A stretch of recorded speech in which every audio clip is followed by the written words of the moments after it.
the Mexico City Grand Prix. Haas front row lookout. 2 contenders for the World Championship on the front row. It's 5 lights out, and we're racing towards the first corner of the racetrack. It seems to be a slow getaway for the Alpine driver as we're going towards turn number 1. And it seems to be the 2 Haas drivers are side by side. And Quincy has already got the lead of the Mexico City Grand Prix. In towards turn number 1 we go as a Haas 1-2. And they're going in formation. Jamaican Jams lost out in many places from third on the grid. On board with the Williams man as we go side by side through the first couple of corners as we now watching from the Williams drive. We stand on the power on the exit of turn number 3, making our way towards turn number 4. The 2 race leaders seem to already be very far split apart as Quincy is already flying away. It is then the Racing Bulls of David in third, and it is the Mercedes of Jamie.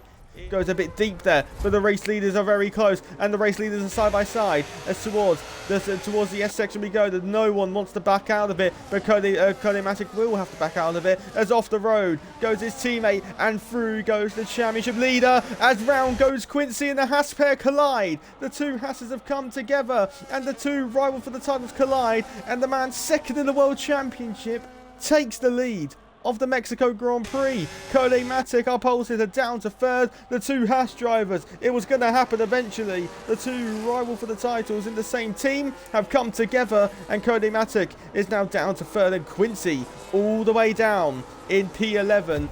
Conley is side by side between Quincy, goes and its elbows out once again, and there's more bumping and barging from the Haas driver. They then lock on through turn 2, round turn 3, Creakery will power around the outside, more contact to get on the power, but the Haas driver does get on by, if he is to do so, as there is contact again. Zampa colliding with the left side of Ellis. So now around the outside he will try to hang it nice and tight on the white line, then he will look around the outside of turn number 6, and then towards turn number 7, watching from the rear as they get on the power, and has a lovely move around the outside by SSR Zampa, cuts back to the racing line, and there's contact again, and there's that front wing damage. No, it's not, it might be not visible damage, as side by side between Aaron and Quincy, they are going, and down on the inside goes the Haas driver, and then it's going to be the old switcheroo by Aaron as they're side by side through the final corner of the racetrack, and Cody Matic will barge his way through, and Aaron is going to peel into the pit lane. Maybe that's what Creakery wanted to do.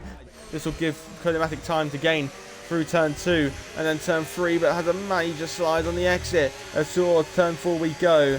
Cody Matic, just turn your battery off, you're not going to be able to get the move, or is he? He's gaining in the slipstream, and he's going to pull out to the inside at turn 4, and he's late on the brakes again, and Cody Matic's diving down on the inside, and it's side by side through turn 4, he backs out in turn 5, there's David. Smart racing from the Racing Bulls driver, as Cody Matic, after a collision with his teammate on the opening few laps, is back up into the top 2, and can now set his sights on Brams. Turn number 4 we go. Jamaican Jams retired for no apparent reason. As towards turn 4 we go. The best chance he's had. And he's going to go late on the brakes. And it's a lunge to the inside. And that is sensational. A late lunge down on the inside. Cody Matic, last of the late breakers here in Mexico City. And the Jamaican driver has taken the lead of the Mexican Grand Prix. What a move. That is a contender for overtake of the season.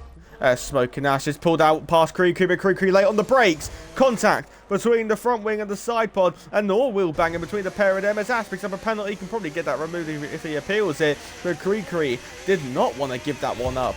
And Ollie Bean might fancy a run around the outside as they're going to go side by side towards turn number 1. Mercedes v Aston Martin, Mercedes Power v Mercedes Power around the outside. Ollie Bean's going to try this late on the brakes, and the Aston Martin roars into 9th place. As Zampa and Ollie Bean fighting once again, and Zampa on the old inters gets by as Ollie Bean claps the curb. Gonna try the old switcheroo on the exit of turn 3, and that is phenomenal. On the old switcheroo on the exit of turn 3, you don't normally see switchbacks there. As towards turn number 4 we go, and Ollie Bean's going to look to roar around the outside. Contact between the pair of them. More contact as towards turn 5 we go. Keeping on the inside does the Aston Martin driver go, but Zampa is looking to fight this one, and Ollie Bean will lunge in on the inside of 6. Contact between the rear right and front left wing end plate as towards the S's we go, and Ollie Bean as through turns 1, through turn 2. Try and set up the exit, Ollie Bean, then you can get a run into turn 4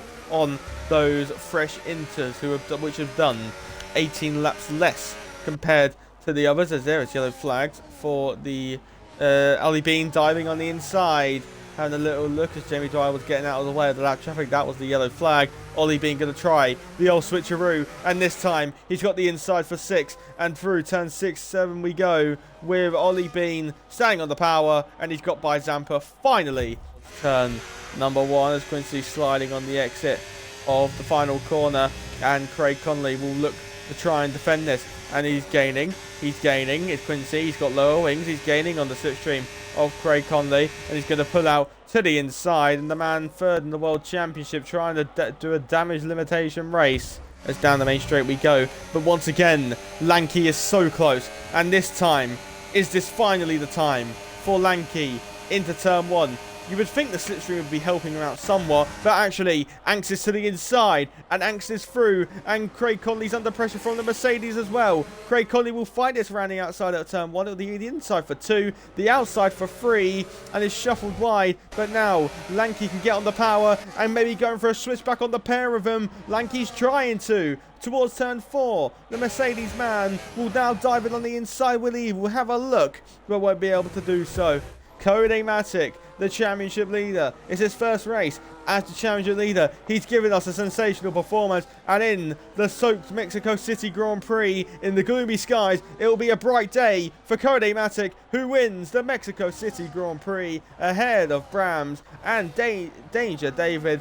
Commentator extends his championship lead, will take home the position. Let's look at this little battle. Off the road goes Anx. As through the stadium section we go. Down on the inside. Anx will try. Cuts the corner. Contact between the Sauber. And they're free wide almost. Into the final corner. The Sauber's going to try and defend it. But Anx does get by. And now on the power. Lanky looking around the outside. Surely not. Gets around the outside. What a move. Over the line. It won't do anything though. Because of his tyre penalty margin.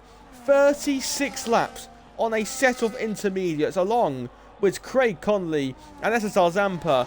Phenomenal that was between those 3 I should say.